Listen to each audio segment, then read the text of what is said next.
Welkom bij Docht van in het Warp. Jesse C. dat het van een oor. In een interactief gevarieerd programma liet Jesse C. zich zien. Jesse C. had een bloeiend verenigingsleven, een rijke geschiedenis en enthousiaste mensen, maar vooral het zoeken maar. Elke dag hebben we een programma met talenten, historische feiten, weetjes en interessante gasten. De bovenslag van de dag is de uitdaging. Jesse C. giet deze week de uitdaging om het volkrijgen van een reusachtige vrachtauto vol met hulpgoederen voor Dorcas. Die vrachtauto die zit je vlakbij. Regina, vertel eens hoe de uitdaging. Ja, dankjewel Petra. Ik sta hier met Peter Goudkamp, directeur van Dorcas. Peter, hartelijk welkom. Kun je ons vertellen, wat is Dorcas? Ja, Dorcas is een goed doel. We bestaan al ruim 30 jaar en we proberen de allerarmsten te helpen in Oost-Europa en in Afrika. En nu gaan wij deze week een truck vol met allemaal hulpgoederen inzamelen voor jullie. Hè? We zijn op zoek naar kleding, maar ook tandenborstels, schooltasjes. Wat gaan jullie met die goederen doen? Nou, die worden allemaal verzameld en dan gaan we op lijsten kijken. Want alle projecten van de landen, van de kantoren waar wij zitten in die landen, die geven aan wat ze nodig hebben. Dat kan kleding zijn, dat kan sanitaire kunnen spullen zijn. En die geven aan wat ze nodig hebben, waar kijken wij naar en dan wordt dat gedistribueerd. Heb je dan spullen over, dan zetten we dat bij ons op intranet. Kunnen ze nog een keer gaan kijken en dan kunnen ze aangeven, hey, er zijn extra matrassen bijvoorbeeld, die hebben we nodig voor het kinderhuis. Laten we die dan maar ook nog aanvragen. En zo wordt alles netjes verdeeld. En ik kan me voorstellen dat je wel eens even op werkbezoek bent in het buitenland. En daar kom je vast wel allemaal voorbeelden tegen. Kun je ons een praktijkvoorbeeld geven, zodat wij wat meer weten waar het over gaat? Ja, het is, als je op reis gaat, is het nooit echt heel erg, moet je zeggen, je ziet heel veel. Maar je wordt er niet altijd even vrolijk van. Dus af en toe heb je van momenten dat je weer helemaal blij terugkomt. Het was met Elena. Ik ben in Oezhgorod geweest, dat ligt in Oekraïne. En er was een dame, die was 87 jaar. En die was helemaal blij. 20 jaar geleden viel de Sovjet-Unie uit elkaar. Helemaal niks meer had ze, geen pensioen, geen zekerheid. En toen opeens werd er voor haar gezorgd. De kerk daar was actief voor haar, die kreeg van ons spullen. En nu gaat ze vrolijk door het huis, omdat ze weet dat er mensen aan haar denken. Mensen zoals hier. Nou, dat is echt hartverwarmend. Dus dat geeft ons ook weer de input dat we weten, wij moeten spullen hier brengen, wij moeten spullen inzamelen voor Dorcas. Mensen thuis, breng het allemaal hier naar Oosterzee live in de uitzending. Iedere dag zamelen wij spullen in, kleding, tandenborstels, zeep, shampoo. Alles kan gebruikt worden. Ja, alles kan gebruikt worden. En dat is echt geweldig dat jullie het allemaal voor ons doen. Maar eigenlijk moet ik zeggen voor die mensen daar. Hè? Want we doen het niet voor Dorcas, we doen het niet voor ons, we doen het voor die mensen daar. En er zijn heel veel mensen die heel veel nodig hebben. Dus heel veel succes. Hartelijk dank. Petra, we gaan door naar jou. Dankjewel Regina. We gaan door met het talent van vandaag. We hebben een schildertalent, Tijmen Wieringa. Welkom Tijmen. Jij schildert en je hebt iets meegenomen. Wat zien we hier? Nou, dit is de haven van Oostzee. Het is een oude zwart-wit plaatje. Het is nog niet helemaal af. Want een andere doek, dat was kapot gegaan. Dus moest ik overnieuw beginnen. Maar we gaan hem nu nog afmaken. Wat super, ja, want je hebt een foto. Jij maakt de schilderij van een foto. En in eerste instantie had je 2 of 3 foto's waar je dus een schilderij van ging maken. En hoe kom je erbij om die foto, om die te kiezen? Nou, ik had 2 soorten foto's. Van de haven en van de oude fabriek. Maar uiteindelijk heb ik voor de haven gekozen. Dat vond ik toch wat mooier om te schilderen, eerlijk gezegd. Dat zijn wel 2 hele markante plekken van Oosterzee die je dan gekozen hebt. Hè? De oude melkfabriek en de haven. Leuk, hoe kom je er zo bij om te gaan schilderen? Wat is de aanleiding geweest? Nou, in groep 5, toen kwam ik naar Oosterzee. En mijn oude juffrouw die zei dat ik iets mee moest gaan doen, iets creatiefs. Toen ben ik op schilderen gegaan bij Simone van den Berg in Lemmer. Ja, en zo is het eigenlijk begonnen. En wat voor soort werk je? Je hebt ook wat meegenomen. Dat doek dat waait hier, dus dat komt een beetje naar beneden. Want je hebt verschillende soorten stijlen, probeer je uit. Als ik het zo bekijk, klopt dat? Ja, ik heb eerst een tijdje abstract geschilderd. Dat is niet echt, dat is die daar. En daarna ben ik toch een beetje echter gaan schilderen. En daar ben ik nu mee bezig. En wat voor soort oefeningen doe je nou als je zo'n schildercursus hebt? Nou, ja, het zijn allemaal verschillende oefeningen. Zoals, een keer gaan we op de kop tekenen, zodat je beter oplet. Je leert echt kijken. Ja, ook. Wat doe je naast het schilderen? Nou, voor de rest niet zo heel veel creatieve dingen meestal. Ga je naar school? Ja, ik ga in Jouden, het Bornego College, zit ik op school. Wat wil je worden als je later groot bent? Nou, iets architect of iets ontwerpen. Creatief. Zit wel in de familie, geloof ik, hè, bij jullie? Ja, nou, mijn broertje die kan goed voetballen. En mijn andere broertje die danst veel en zo. Die is gewoon heel vrolijk. Helemaal goed. Dankjewel. Ja, we gaan eventjes horen hoe het bij de Dorcas-truc is op dit moment, geloof ik. Goeiedag, dames en heren. Je bent Peter en Regina als jongen. Mijn naam is Johan en we doen het allemaal van Dorcas. En dat is nou wel duidelijk worden. Deze jonge heer die schildert een prachtige schilderij. Dat kan op Boden weer op Marktplaats. Doch dat ik zocht naar Marktplaats en zie je op Jesterzee en Tiemen. Mensen hier achter mij die komen al in grote getal. Mijn vuilniszekken bij kleding binnen. Ik heb ze al zien. Ik roep even een peer naar mijn taal. Mensen om daar binnen en dus lezen vuilniszekken, mijn kleding. Kom bij die hulpgoederen hierheen. Breng het in beeld. Daar hebben we Bouke al, er ben meer. En Jesterzee leidt natuurlijk aan een prachtige, aan de Sneldijk, heel goed bereikbaar. En wij komen haast nog, gaan we verder. En mij de gast van Jan en jou het wordt aan gastvrouw Regina. Ja, en dan gaan we nou terug naar Jan Wever. Jan, jij bent een enthousiaste vrijwilliger hier bij ons in Jesterzee. En we hebben je gevraagd om elsendaai gasten uit te nodigen die wat kunnen vertellen over Jesterzee. Waar heeft Joert mij gebracht? Joert heeft mij gebracht, gasten van de camping die er al zo'n liedje 20 jaar staan. En dat zijn Berend en Truus. Berend, Truus, welkom. Ja.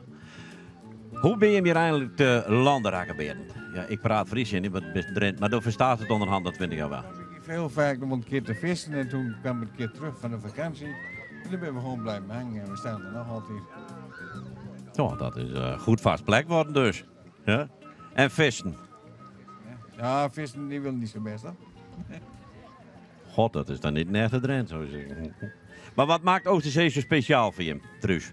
Nou, het is hier rustig en je kunt hier lekker fietsen en wandelen. En je hebt rust op de camping. Het is gezellig met iedereen. Dat maakt het juist... En de gemeenschap van Oosterzee is ook altijd vriendelijk en gezellig dus. Goed zo. En hebben jullie nooit gedacht om permanent te komen wonen in Oosterzee? Dan hoor je niet alle weekenden naar beneden vliegen. Ja, dat hebben we wel eens een keer aan dag, maar we wonen niet al zo wat, ja. Hij is ook weggeleken, joh. En wat hebben jullie de laatste 20 jaar zien veranderen? Een heleboel. Toen we kwamen stonden er alleen maar tourcaravantjes. En hier en daar stond er een achterste veldje bijna niks. Maar de laatste jaren zijn er allemaal staakcaravans gekomen. Het is allemaal netjes geworden. Ook voor de vrijwilligers hebben we alles goed en best gedaan. We hebben waterleiding gekregen en de riolering. En het wordt altijd netjes onderhouden. Dus. Oké, hey, bedankt voor je komst en dan gaan we naar Regina. Ja, Jan, hartelijk dank. Wij zoeken die morgen weer. En we gaan terug naar Sibylle. En Sibylle neemt elsendaais een voorwerp mee. Sibylle, hartelijk welkom. Dankjewel, Regina. Ik heb wat zocht op jullie zouden scoren. Er zit nog wel eens wat spul. En ik dacht, ik zie die pikheek. Oh jee, dan viereert ik het ik nog haast. Maar mensen, het is net een pikheek. Het is heel wat oors. Het is van ijzer. Het is wat rustig worden. Maar ja, wat is dit nou? Wat doe je met zo'n ding? En uw doel is dat je hem thuis rieden kennen wat dit is. En dat, de oplossing kun je hem inzenden naar dit mailadres. En die kun je hem de oplossing naar tam mailen. En dan morgen in de uitsturing dan gaan wij de winnaar bekendmaken. En wat kan die winnen? Nou, dat is iets heel lekkers. De mensen hier in de buurt die weten vast wel wat hierin zit. Dus de mensen die te winnen, die krijgen hier wat in dit poetsje zit.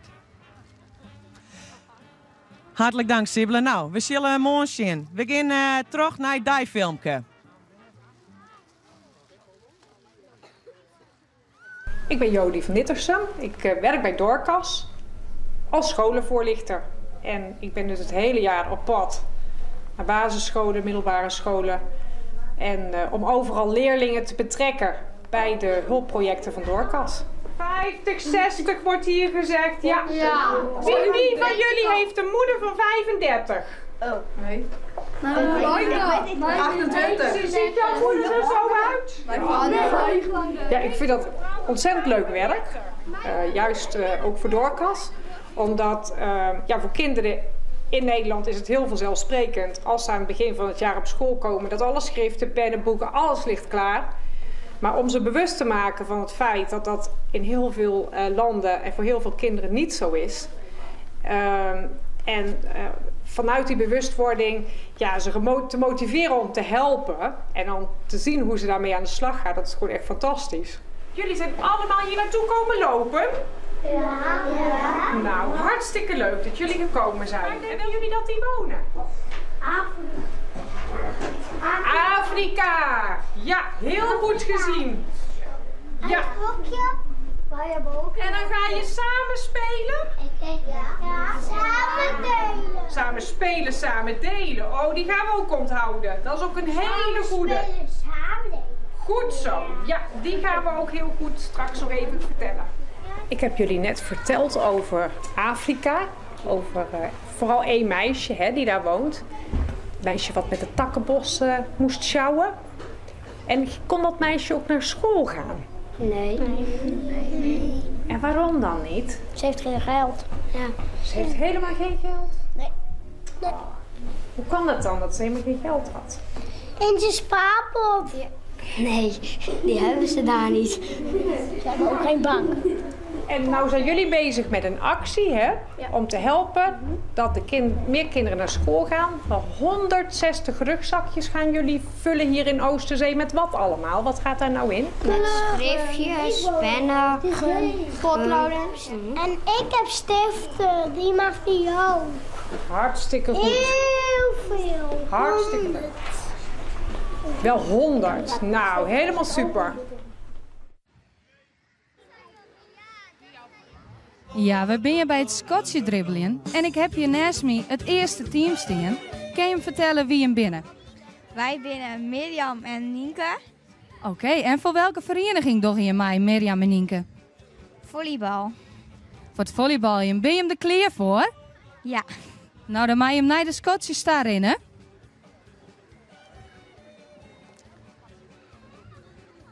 Dames, ik zit klaar voor de start. En dan gaan ze. Het is een beetje wiebelig, want de Schotjes die zijn hartstikke glad maken. En dan gaat al hier onderuit. Ze moeten mij zien beiden op een Schotje en dan pas mij ze naar de volgende tag gaan. Zo volle mogelijk Schotjes in 1 minuut draven, dat valt net mij. Kom op, dames.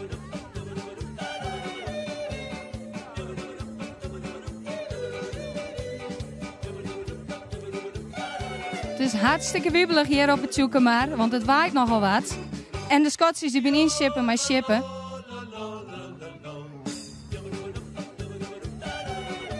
Probeer zo volle mogelijk Schotjes te draven voor de taart.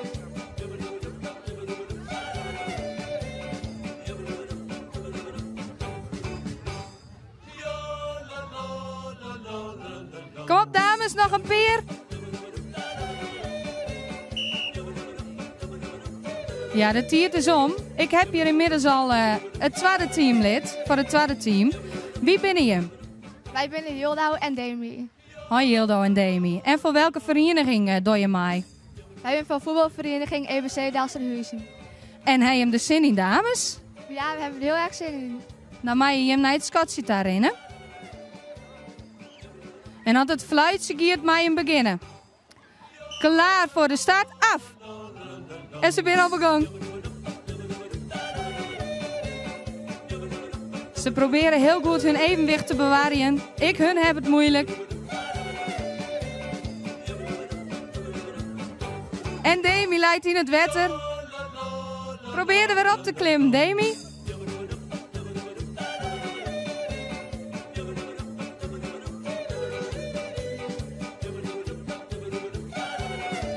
We zorgen dat ik nou bij deze dames het net mij valt om samen op de Scotsjes te komen.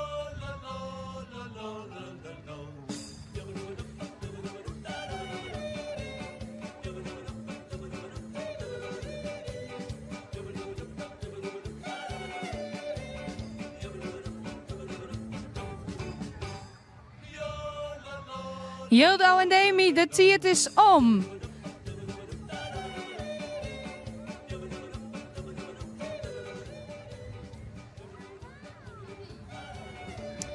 Bedankt teams, mooi show weer verder. En nou jou het woord aan Petra.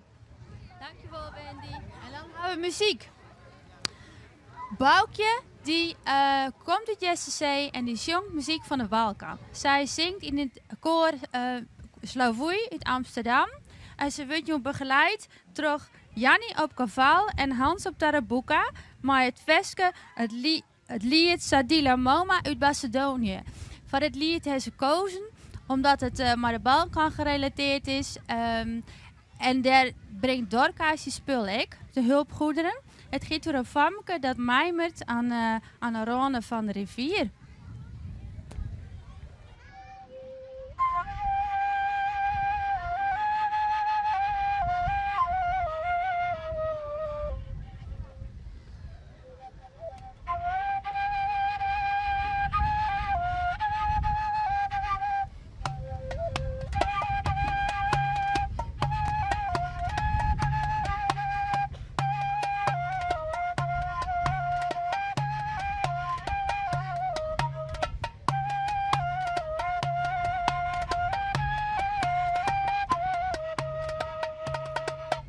Sadila moma, kraj moreloze. Sadila moma, kraj moreloze.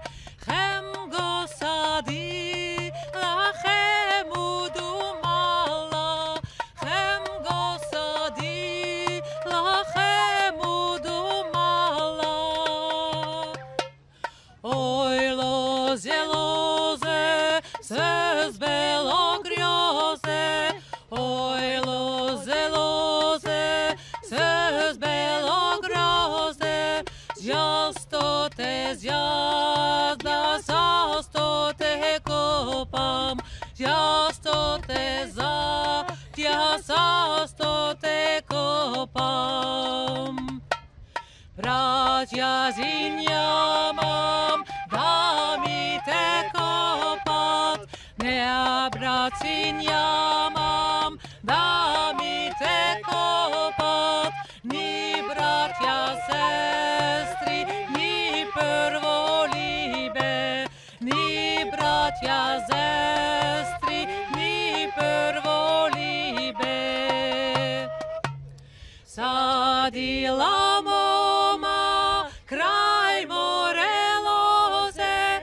Sadila moma, kraj moreloze.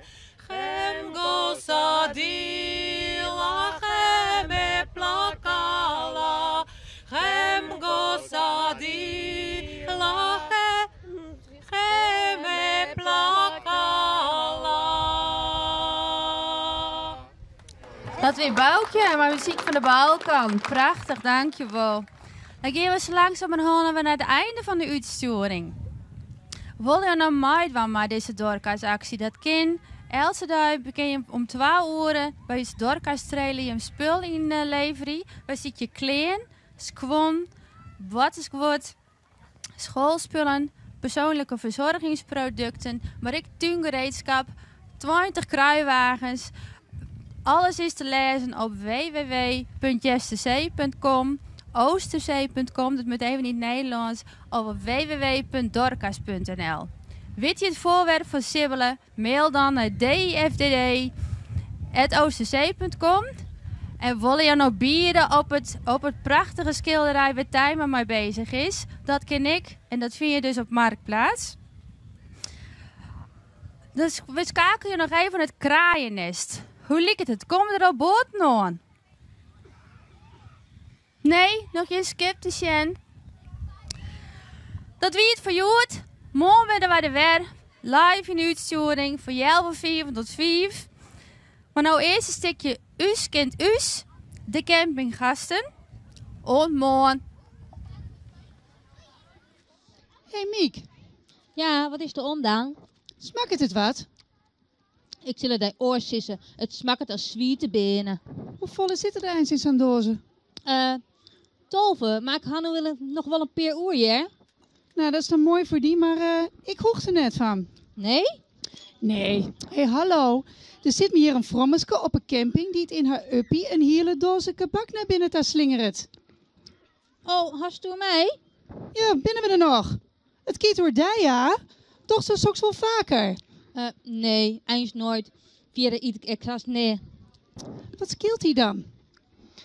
Hier is een cremaatje, zit ze in een depressie? Bist jeertje? Hast de lotto woon? Wat is er aan? Nee, ik had Joet mijn balansdij. Dat is alles. Vanzelfs, ja had de balansdij. Jouwste erme benskes exandij.